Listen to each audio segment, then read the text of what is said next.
Hey everybody, today's an odd video. There's two things on the video. One is I'm going to be reading a story from this funny book that my brother wrote, Reality, What a Wild Ride. And the link to buy this book is in the description. I'll put that in there. But the reason I'm reading it is because I made a video of traveling down the Canfor logging road, and it's silent. The whole video is silent. It's a time-lapse one or a fast one there, so you can watch the whole road. But since there's no sound, I thought, hey, I'll read this and you can laugh while you watch. So happy listening, happy watching, and if you're interested in the book, the link is in the description.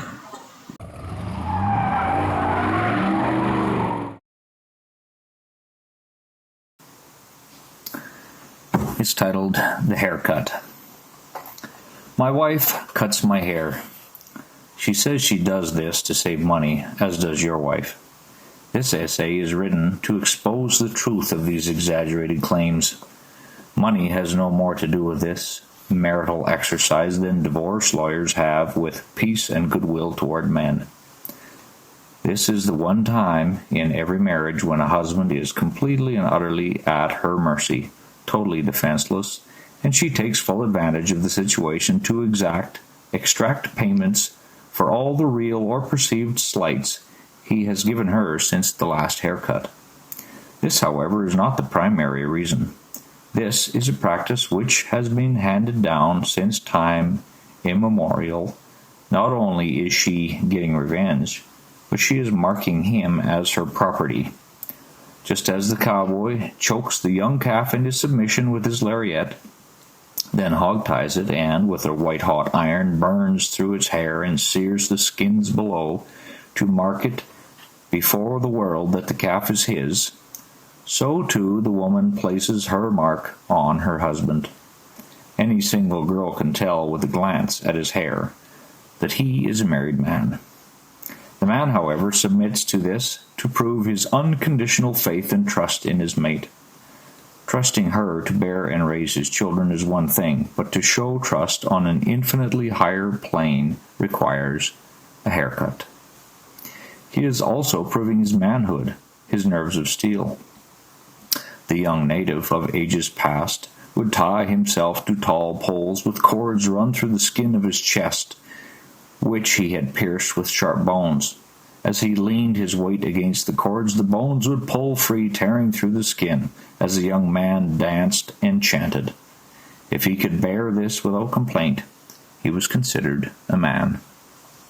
In a like manner, and for the same reasons, the married man, in silence, allows his wife to cut his hair.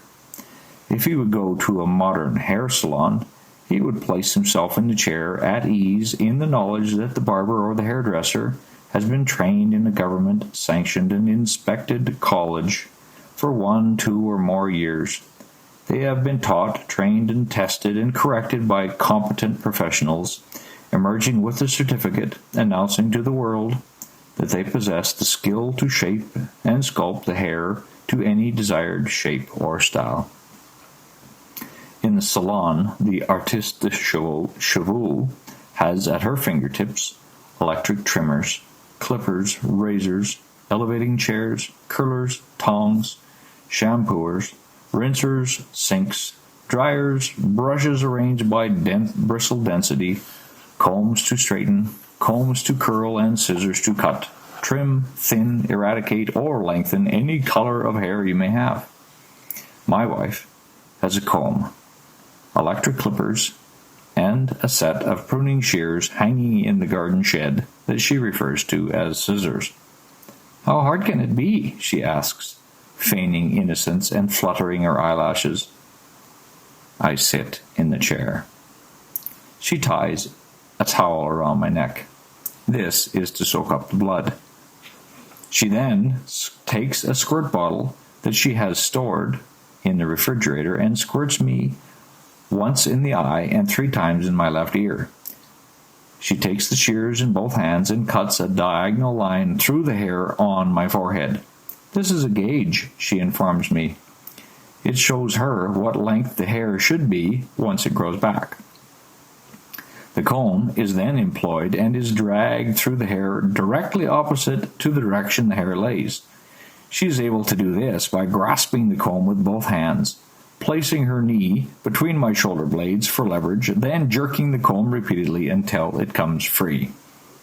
This is referred to as thinning.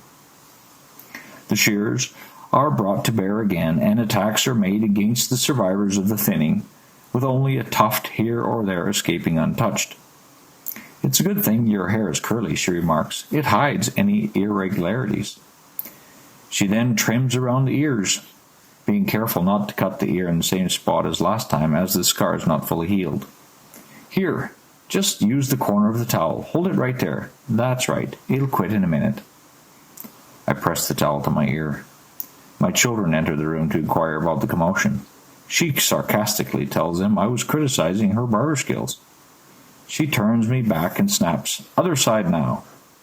By placing her left thumb in my right eye socket, she's able to jerk my head to the right 80 degrees, traumatizing the spinal cord and exposing the jugular. She slashes wildly at me with the shears, and my sideburns disappear. Oops, don't worry. I'll just do the other side again a little bit. I like them a little shorter anyway. Once the sideburns match, she goes to the medicine cabinet and retrieves a Band-Aid. She comes back with it, and with the scissors, gives me a deep gash on the base of the neck and puts the Band-Aid on it. "You have a bald spot," she informs me. "Where?" I ask.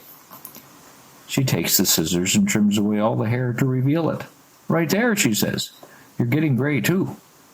One little trim in the back, and we're done. I'll get the clippers." She rummages through the cupboard drawer and pulls out a set of electric clippers, plugs them in, and flips the switch on. They begin to buzz like a kicked wasp nest. Then, taking a run from the far side of the room, she drives the clippers into the base of my neck. As the clippers labor to cut through both hair and skin, she leans on them with her free hand. This allows her to take another full inch of hair after the clippers stall completely. With a twist and a yank, they come free, and she wipes them on the towel. One more run at it, and she pronounces me finished, and I am. I make a break for it and hide in the shower until the adrenaline subsides. As I think about it, I come to the conclusion that if I would have gone to a professional, they would have charged me $20. But I got a $2 haircut at home for free. I hope you enjoyed the story.